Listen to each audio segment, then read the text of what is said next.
ఊరి మీద తిరిగి ఈడ బోకులాగా ఈయన తెచ్చి పాఠం చేయించిరా చేసి నచ్చిన కేకులు జీతమా అడుగు బండే ఏగో బండే కొత్త బండే రేట్ మనవా మూడు చెట్లు మొంటలని టార్గెట్ చేసుకుని అలాగే ఏదో అవుతుందా ఎందుకంటే మూడు చెట్లు మొంటలను టార్గెట్ చేసామనుకో మనకి డిస్టర్బెన్స్ ఉంటుంది. ఆ మూడు చేసామనుకో ఫోన్ చేయడం మనం కనిపెట్టడం దేని కూడా డిస్టర్బెన్స్. మాకు ఒక్కొక్కరికి 20,000 పెడితే ఆడు మాకు 10 ఇస్తాడు 10 ఆడు తెగించాడు మాకంటే పెద్దాం కూడా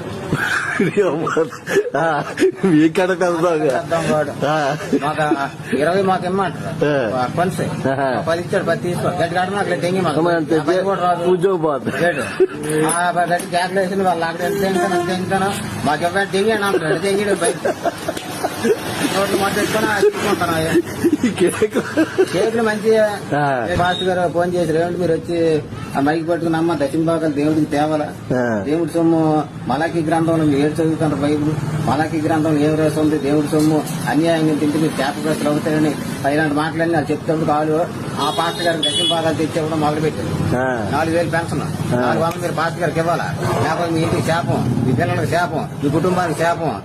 నాశనం అయిపోతారు. దేవుడు మాట్లాడుకోవద్దు దేవుడు ధరించి అగ్ని వంటి వాడు అని ఆమె మాట్లాడుతుంటారు భయం కూడా బిజెందుకు వచ్చింది గవర్నమెంట్ 400 దర్శనం తేవాలా కోడి గుడ్డ